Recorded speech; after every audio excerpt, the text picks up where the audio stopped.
Hello, friends, and welcome to the PrepWell podcast. I'm your host, Phil Black. And if you have an 8th, 9th, or 10th grader with big aspirations, like the Ivy League, or military service academies like West Point, ROTC, or athletic scholarships, boom, you've come to the right place. My specialty, my superpower, if you will, is preparing families for these competitive programs. I'll teach you what your child should do, when they should do it, and how you can help. So stick around and prepare to out-prepare. Hello, friends, and welcome back to the PrepWell podcast. Today's episode is primarily for parents with 8th, 9th, and 10th graders. And what I'd like to talk about is how quickly life is going to move and change if you're not paying attention. And this goes for parents and students. My goal today is to focus on parents. What do I mean by that? Well, as your child makes their way into high school, many parents, in my opinion, have an unrealistic idea of what that next 4 years will be like when it comes to their relationship and time spent and the influence they will have on their child. They think they have a 4-year window, 9th, 10th, 11th, and 12th. But what I would argue is that it's really a 2-year window, 9th and 10th grade. That's a significant difference. And it's this mindset shift from a 4-year focus to a 2-year focus that I'm hoping to convey today.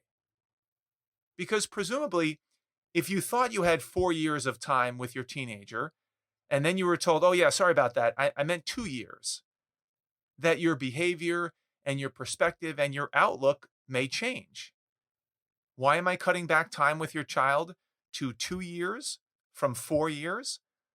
The short answer is because you will not see them in 11th or 12th grade. I hate to break you the bad news, but it's true. If you have not yet had a teenager go through 11th and 12th grade, then you may not appreciate how this works. So let me explain. When your child starts 11th grade and they can drive and they have access to a car, 90% of your job as a parent is over. And I know that's hard to imagine and it seems unfair and it's too soon, but it's the truth. 11th graders with their own car and their own busy lives, they don't really have time for us anymore. This is especially true if they have big aspirations for life after high school and they're trying to get their ducks in a row. If you have an 11th or 12th grader who is highly motivated, you should very rarely see them. And this is not necessarily a bad thing. In fact, it should be a good thing. Most of the time, God willing, they're in their rooms doing homework, studying for the SAT, or a physics exam, or an AP US history exam. They're researching colleges. They're rewriting their essays. They're texting with coaches. Or maybe they're on the road. Maybe they're at their job, or practice, or a student government meeting, or hanging out with their boyfriend or girlfriend. They're busy. This is the way it should be. What this means is that your relationship with them will likely take a dramatic turn in 11th and 12th grade. Because it used to be that they needed us to get from point A to point B. We were their chauffeurs. And as much as we would complain and gripe about it, these trips back and forth from activity A to activity B, these were precious times. Because during that drive time, we had the chance to catch up with them, hear about their day, their hopes, their dreams, their challenges, their test scores, their friends. The car was where most of our communication was done. And now that's gone. I've been through this transition 3 times already. I have 2 freshmen in college and an 11th grader who's at home right now. And my only hope of seeing them during 11th and 12th grade is typically at dinner. So I was diligent about preparing dinner, hopefully making something that they liked. And with the way that teenagers eat, especially boys, that meant I might get 10 or 15 minutes of time with them together. Precious time. That's not a lot, but it's also the way it should be. And you should be prepared for this day. You should understand that the time you used to have with your child in ninth and 10th grade will change, and your relationship will change as well. The reason I'm bringing this up is not to scare you, but rather to suggest that your direct influence on your child's life will likely peak in ninth and 10th grade. And if this is true, then you'll want to make the most out of these 2 years. As I've said many, many times in this podcast and in all of my PrepWell videos, by the time your child gets to 11th grade, the die has been cast. They have learned study habits, good or bad. They've put themselves on a path academically, athletically, socially, good or bad. They have made good use of their summers or not. That train has left the station and it's picking up steam. That's not to say that you have zero influence on their lives or choices or behaviors, but it's greatly reduced. After all, how much influence can you really have when you only get a passing glimpse of them running in and out of the house? And I know I sound like a broken record when I say this, but it bears repeating. Ninth and 10th grades are the most consequential years you will have with your child, especially when it comes to preparing them for college admissions. They have no choice but to at least fake like they're listening to you, because they still have to rely on you to drive them all over the place and to pay for stuff, which makes you valuable to them. You must take advantage of this dynamic. Milk it for all it's worth, because soon it will be gone. So how do we take advantage of this?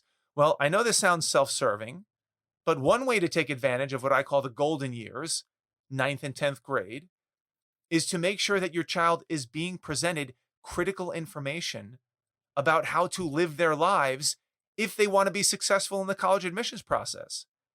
How to think about academics and sports and study habits and summers and extracurricular activities and relationships and class selection. And I understand that many kids, especially boys, are not particularly interested in this topic this early because, of course, they already know everything. But in my opinion, it's our responsibility as parents to figure out a way to get this information to them so we can sleep well at night, knowing that we at least gave it a try. One way to do this is to enroll them in PrepWell Academy, where I walk them through this process in short videos every week starting in 9th grade. In an ideal world, students, your children, will listen to these lessons on their own without a lot of badgering because they understand that there's a lot to learn and that it will help them.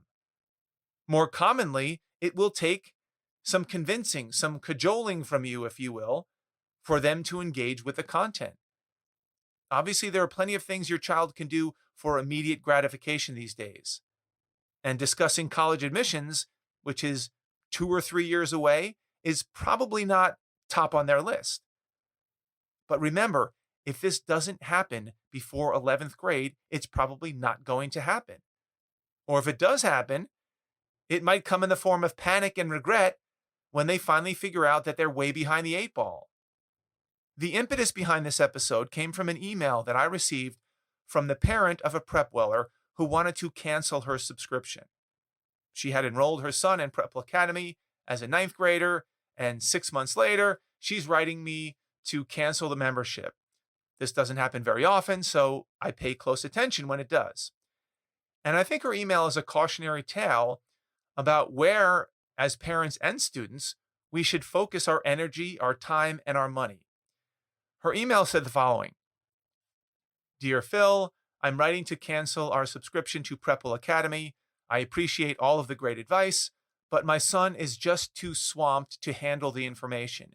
He has a heavy freshman course load. He's involved in 4 clubs, playing on 2 club lacrosse teams, and getting tutoring from Revolution Prep. Keep up the great work with your other students. Now, when I see this, I like some, maybe even a lot of what I'm reading. I like the participation in clubs and lacrosse and tutoring, and I appreciate all the time and energy that those things take. What doesn't add up to me is how time seems to be the sticky point. He just doesn't have enough time. Now, Who knows what the real reason is? Not enough time is always the default answer. It's certainly not the money, because $15 a month is peanuts compared to the money that this family is spending for year-round lacrosse, one of the most expensive sports around, and Revolution prep tutoring services, not exactly cheap. So it's not the money. And with respect to time, a weekly PrepWell video lesson is on average about 5 minutes long. So are they really saying that they can't spare 5 minutes per week? They can easily listen to the lesson while in their car to or from lacrosse practice or any other activity.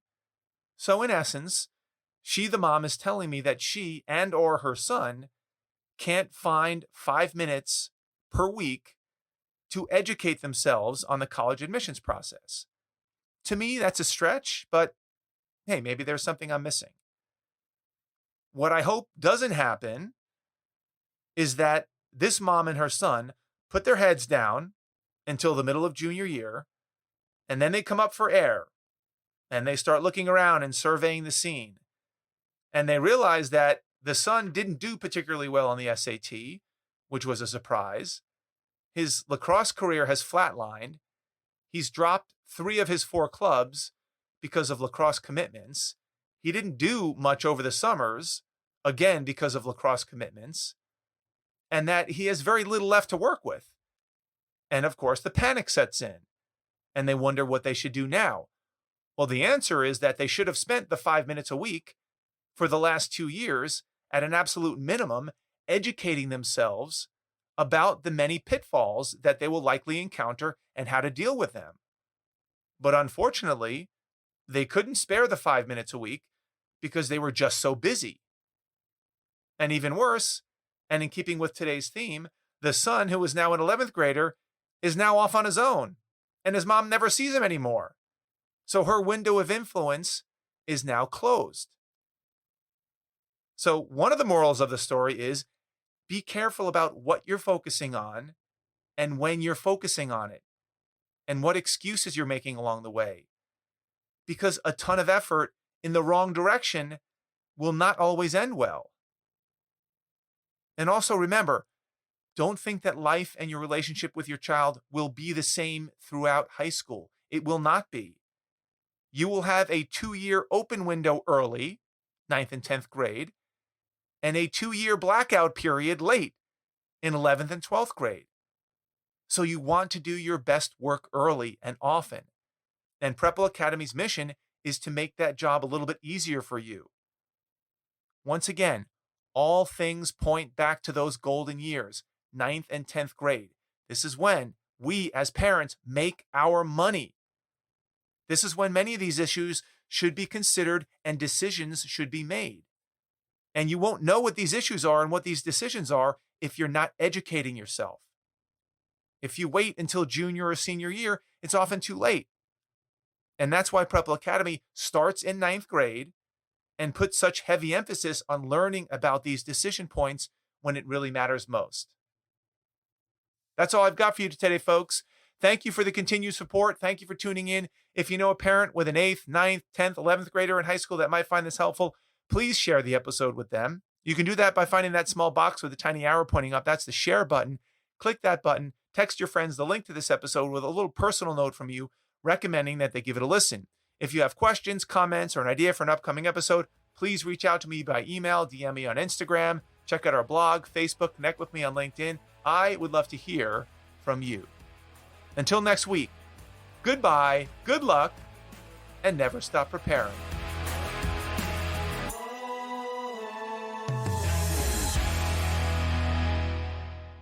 This podcast is brought to you by PrepWell Academy.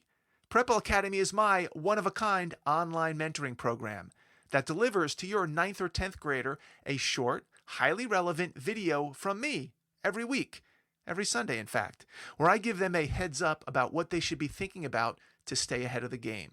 To get these valuable lessons into your child's hands, please head over to PrepWellAcademy.com and enroll your child today.